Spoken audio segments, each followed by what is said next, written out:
Today I want to share with you a journey of painting an 11 by 14 acrylic portrait using the historic classical glazing technique.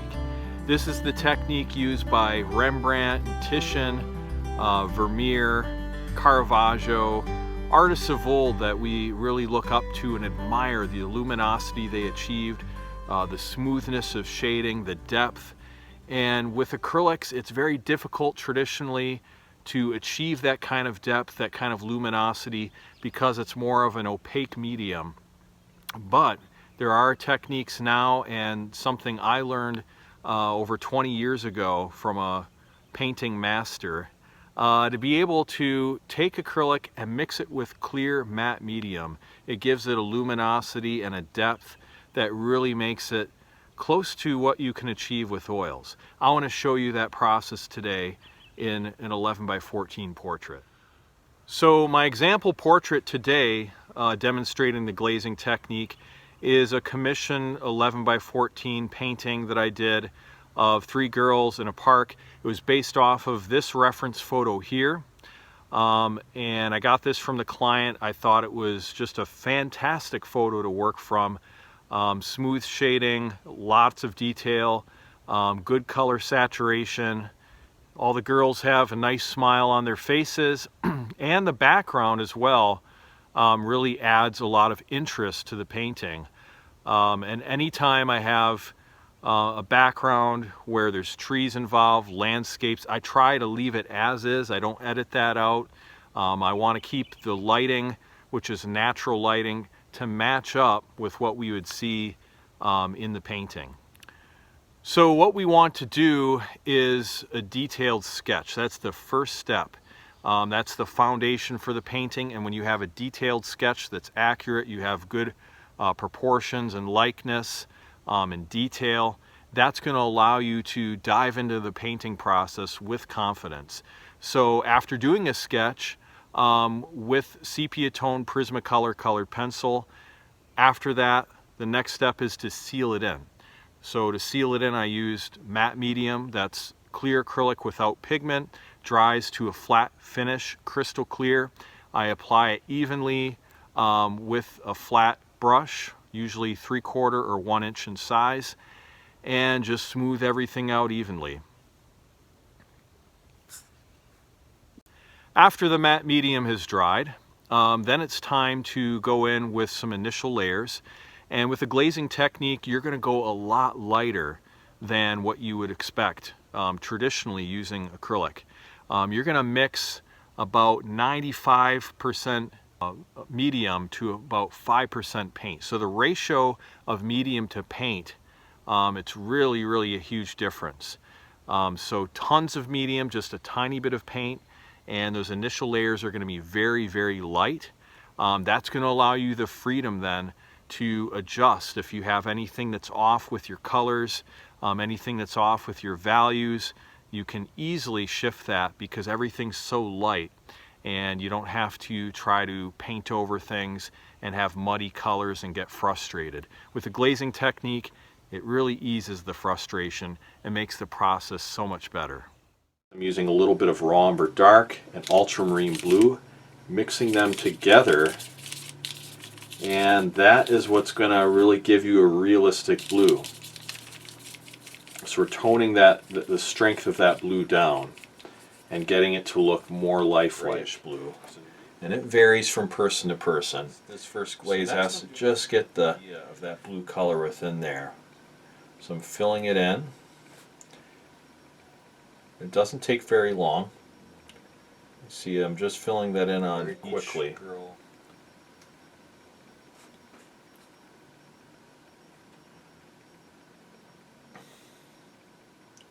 The value shapes. And we're going to use raw umber dark, just like we had before. Very simple, just raw umber dark, nothing else, mixed with matte medium. And I'm going to get that saturated on the brush really nicely. We get quite a bit on there. And we're going to, again, darken a little bit on the forehead, also in the hair. And this color will work equally well for the hair because it's a cooler color.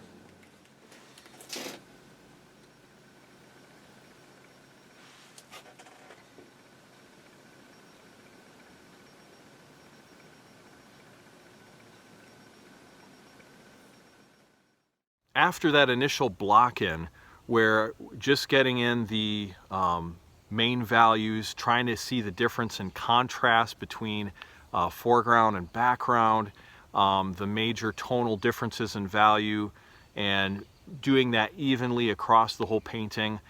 After that, we want to add some more layers. So layers on top of layers is how we achieve the initial gradation and blending between those light tonal values and the darker tonal values.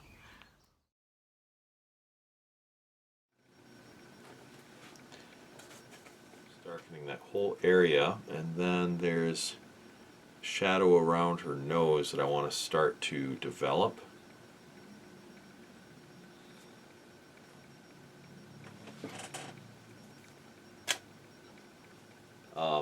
The colors that I have in my palette just were not able to achieve it. So I had to go and buy some Liquitex Hot Pink, and it's something I've never ever used before. Let's have a little fun here and just take that and add a little bit of a glaze. I want to kind of baby it in because, you know, I'm not sure what it's going to do, how it's going to look. So I'm just thinning it out and just seeing what happens when I just paint over the whole thing and just try to intensify what we have. I'll just add a little bit to the rest of the dress, and we'll kind of bring that up over the white areas right now. But I don't want to paint over the white areas completely here. I want to leave some of that open just so that we can have those bright highlights. I want to do what we call preserving the luminosity, and that's where you leave certain areas open. Details are usually better painted with a more opaque technique. The glazing technique is much better for larger areas. So it's just something to keep in mind as you do this technique. I'm going to add just a few spots here and there. So I want to start defining this area where there's her bangs in the front and they separate from the rest of her hair. Going over this spot here, this little area by her ponytails in the back. And I'll pick apart a couple spots in here too.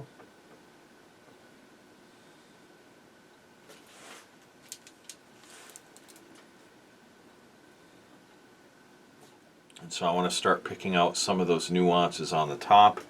So see what the color looks like. It looks like it should be pretty good. And amazingly though, it is just a little cooler on top. The color gets a little cooler on top in a few spots because there's some light from the sky that's getting picked up. So I'll probably have to go over that later with the bluish glaze.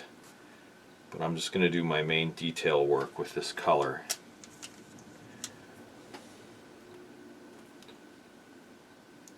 So even though it's a little bit warmer, grab some of this mixture. I had some raw umber dark and titanium white and raw sienna.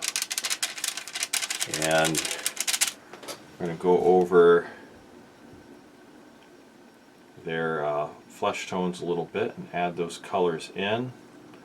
Just darken it a bit. Place. So I'm taking some ultramarine blue and raw umber dark. I haven't used any black yet on this painting. What I want to do is darken these areas. Just fill this in a little bit.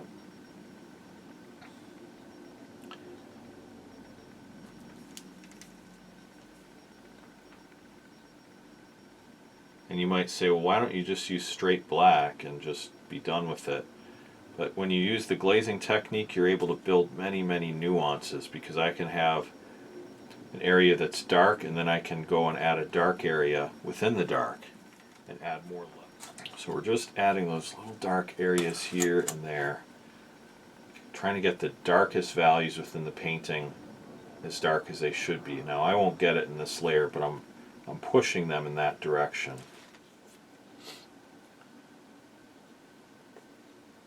Maybe a little bit of white to that. Just a little more phthalo blue and ultramarine blue. For making blue jeans, that's really a good mix to have. Or shorts that are blue jean shorts. You really want to have that mix of ultramarine blue and phthalo blue.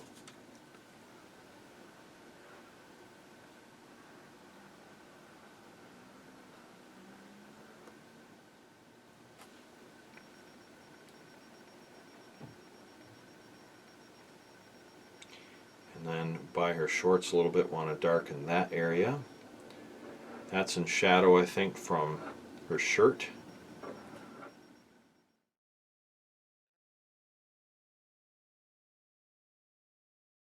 What I'm going to do at this point is mix something out of this tint right here. I'm going to add a little bit of naphthalene red, and I'm going to just place that right over the areas around her eye. So it's semi-opaque. It does have a little bit of white in it, just to help it to cover a little bit smoother. Grab some organic red orange and mix it into this flesh tone mixture that I already have. Just add that in there.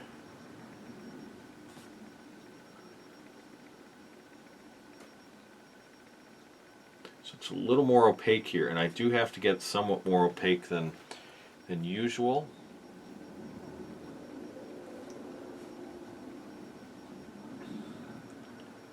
And we'll darken a little bit right here. Now, once you get to a place in the painting where you have several layers down, maybe 10 or more layers, and you're achieving some depth and you're beginning to see an image form before your eyes, then it's time to dive in deeper. Use some smaller brushes, some smaller flats like 1/4 inch, round brushes, usually like a size 8 or smaller, and begin to get that brush to a chisel edge and make the paint really fluid with plenty of matte medium, and then dive in with those details that can really begin to make the painting come alive. Now, even before you do the details, you do have to develop some differences between the values in small areas, especially on the face, and the values are way more important than skin tones. So you want to establish those values accurately. But I want to really show you more of the brush work and that kind of thing right now. So I'm going to take some raw umber dark and ultramarine blue, and I don't know if you can see that, but here's the mixture: raw umber dark, ultramarine blue, and then I'm just going to add them right to the eyes. I want to darken the eyelash area a little bit. I'm going to have to get pretty close in here to see it, see what I'm doing. It's always a good thing to do if you can get close up, as long as your vision is good. The eyes, I'm just barely touching the surface. I want to make sure I have those details captured accurately. On her chin, so I'm going to take titanium white plus this color I had right here, this kind of raw sienna color. I want to add that highlight right there if I can. Just a bit more white. That to really stick out. Just like it's catching a little bit of light right there. We're going to blend out of that a little bit into the chin, just a bit more. Dab it with my finger to soften the edge. Little by little we're getting it. Now I want to add this little highlight right on this area below her nose. Same color I just put on the chin. Just softening it a little bit with my finger. Stop this video. I'm just going to add a shadow underneath her chin area being cast on the neck. A little bit of a shadow.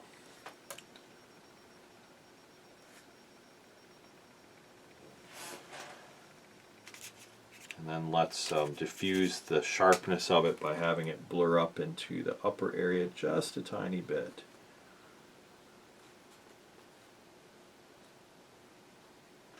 Okay, I'm going to add just a area that's a little bit darker than the other areas, right in the center of it, and then tone that down and balance it out with a little bit of raw umber dark right on the side and kind of blend between the two.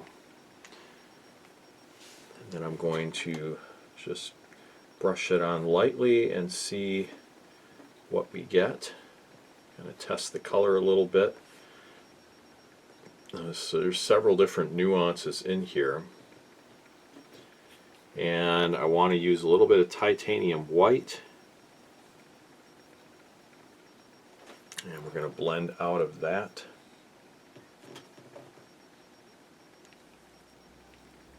So titanium white. Just soften up the edge of that glaze a little bit. And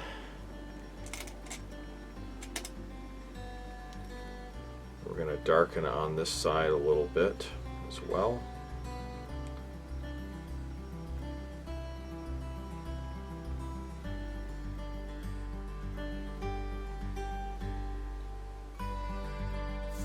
Well, now the painting is just about finished. I'm adding just a couple more details to the faces, especially some extra detail on the eyelashes of the eye, adding some little highlights just where it counts, using mixtures of titanium white, raw umber dark, and a little bit of raw sienna just in the right spots to really give the illusion of depth, even in small areas like eyelids. It's very important.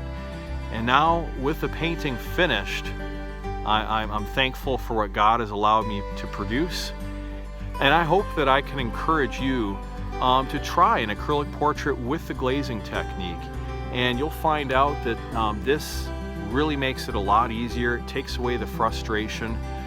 So why don't you join me at Realistic Acrylic Portrait School. That's realisticacrylic.com. I have several more tutorials there to help you with all aspects of portrait painting, questions and answers. You can leave a comment there for me as well. And of course, leave a comment here if you're watching this on YouTube, and I'll be happy to respond. Like this video if you found it helpful, subscribe for more tutorials like this, and keep in touch. I'm happy to help you further with your goal of painting a portrait you can be proud of.